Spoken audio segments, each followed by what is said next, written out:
Informasi berikutnya, Saudara. Massa dari Aliansi Rakyat Indonesia Bela Palestina melakukan aksi demo di Kedutaan Besar Amerika Serikat pada Minggu pagi. Massa melakukan aksi unjuk rasa pada momentum setahun genosida di Gaza, Palestina.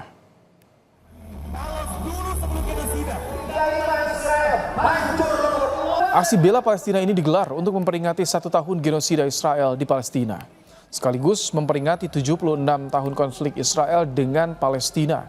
Massa juga mengajukan 7 tuntutan pada aksi, salah satunya yaitu menuntut pemerintah Indonesia untuk memperjuangkan kemerdekaan Palestina.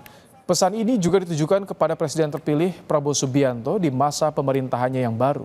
Saudara kita di Palestina, bagi kemerdekaan rakyat. Ini adalah upaya untuk mengingatkan masyarakat dunia agar tata dunia tidak dihancurkan oleh Israel, agar terselamatkanlah peradaban dunia dengan hadirnya solusi dua negara di Palestina. Dan kami juga ingin mengingatkan pada pemerintahan baru yang akan dilantik tanggal 20 Oktober yang akan datang, agar benar-benar melanjutkan komitmen dan konsistensi sikap Indonesia membela Palestina, menolak penjajahan Israel, melaksanakan perintah konstitusi.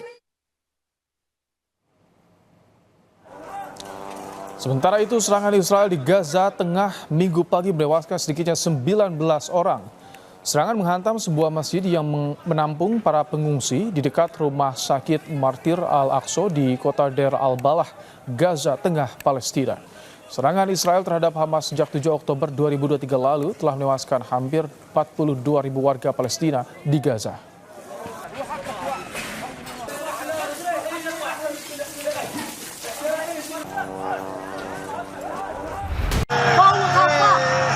Sebenarnya kita ini dalam stadium 4 pengelolaan sampah. Menemukan esensi di balik situasi dan menarik benang merah dari peristiwa.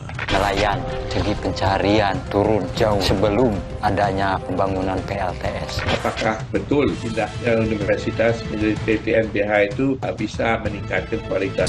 Berkas Kompas, Selasa, pukul 11 malam di Kompas TV.